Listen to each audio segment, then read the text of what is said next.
we're really confident in where it is. Digital Extremes is doing really fantastic at kind of the moment-to-moment gameplay that you need to make something like quad wielding work. Grabbing somebody with the demon arm, shooting another dude with one of your guns while you're reloading the other gun and slashing with the other arm is something that could get really complicated. But they are absolutely amazing at making that feel great.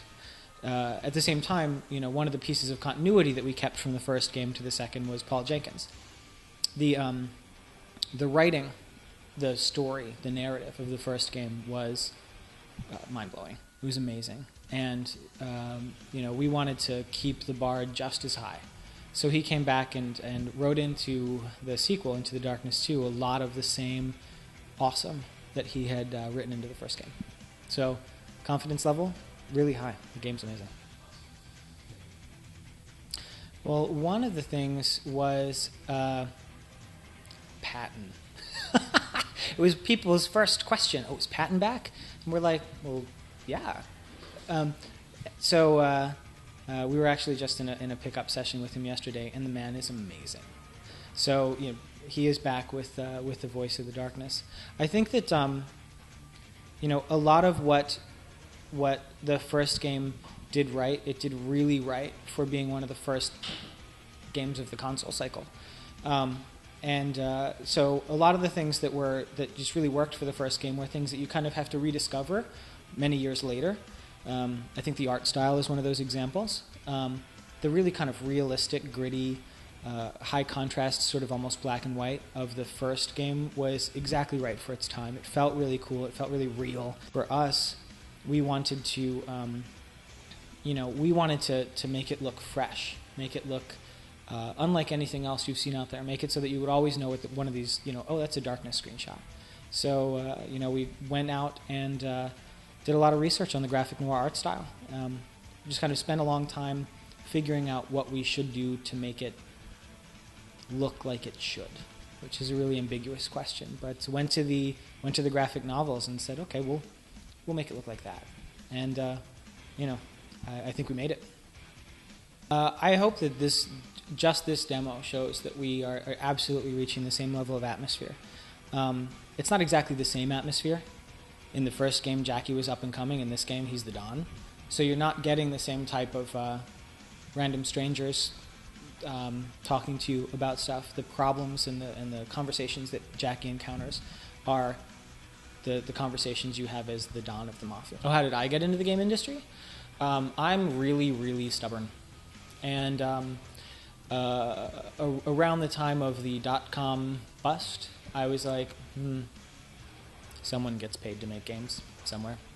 I give money to get a game, so there's money going into that industry. I must be able to find my way in if I just push and push and push. And found my way into Maxis and worked on the Sims. So it's a different type of product than Darkness. This is not a family game. Don't buy this for your kids. They do not need to see the wishbone. It's not good for them. It was, be stubborn. So if anybody's looking for advice, just don't give up. And start through test is actually good too.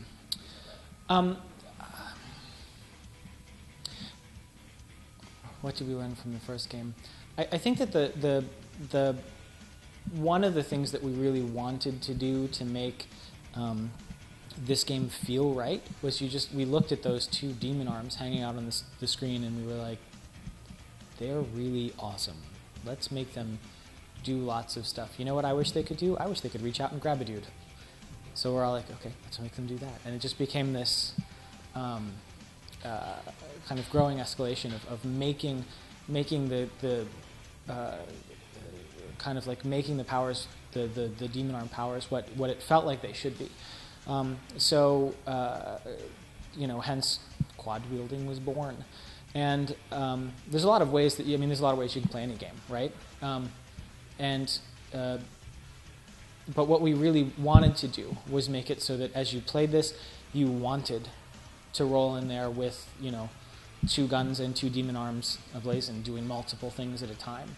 And so that's what we really worked to make really, really awesome, was, you know, up close and personal, right in the fray of battle, quad wielding combat.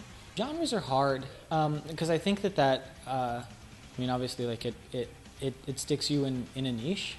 I think that what we really wanted to do with Darkness 2 was take everything that we loved about Darkness 1 and make it awesome for right now in gaming. Darkness 1's a few years old now. And so, you know, it was amazing at the time. Everybody in the team really loves it. You know, we're all fans. So what we wanted to do with 2 was just be really respectful to what the first one made, and take all the parts that we loved and make them even better, and take all the opportunities that we saw and just try to go and do them. So, you know, what genre does that fit us in? I don't really know. I like to think of it kind of as the really awesome game that you want to play genre, which is really kind of a vague answer, but you know, action combat with amazing story. I mean, I think that PC gamers are happy to buy the PC version as long as the PC version is like just as good, or you know, has the capacity to have the settings cranked up in the way that you can really like test the muscles of the new awesome rig that you bought. Part of the strength of the Evolution engine, which this game is built off of, is that whenever they build it for all 3. So, and there's constant build processes going. So it's not like we're making it on one platform and porting it to other platforms. It's every day, everybody's on all the platforms. You know, when I get in the morning and I'm going to play the game a little, maybe PS3 today. You know, it doesn't really matter which. So I think that PC gamers can get, you know, I'm a PC gamer too, well, and console, but both. You can get frustrated when it feels like a port. This is definitely not a port. We're simultaneously developing for all 3. You know, I think that both the Digital Extremes team and all of us at 2K really know that music is part of what sets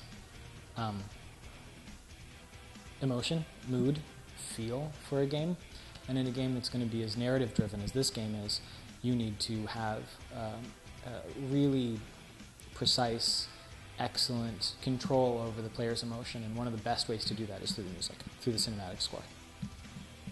Yeah, I think for that, really what we wanted to do was service the quad wielding combat that you do when you're in the middle of the fray, when you're in the middle of the melee. Like, that has to feel right, and we've been sort of tweaking and micro-tweaking again those mechanics for ages, because 4 weapons simultaneously is a really difficult thing to make feel right, and we knew that from the get-go. So it's been lots and lots and lots of iterations on how to make that awesome, and so when it's just, you know, play it, tweak it. I don't know that there's a good set of words to describe exactly what that is, other than knowing that how it feels when you move is really important, and we took it really seriously from very early.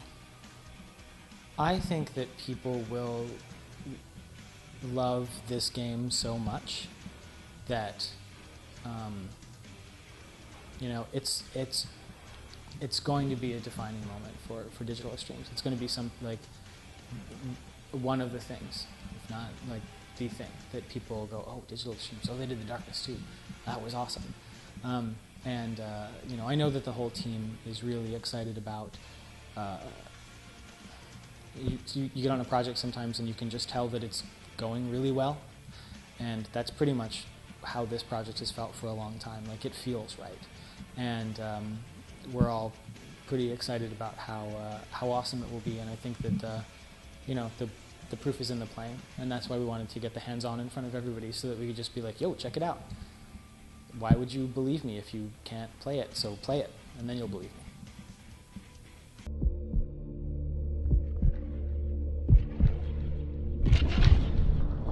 It's been 2 years since I killed the men responsible for Jenny's murder.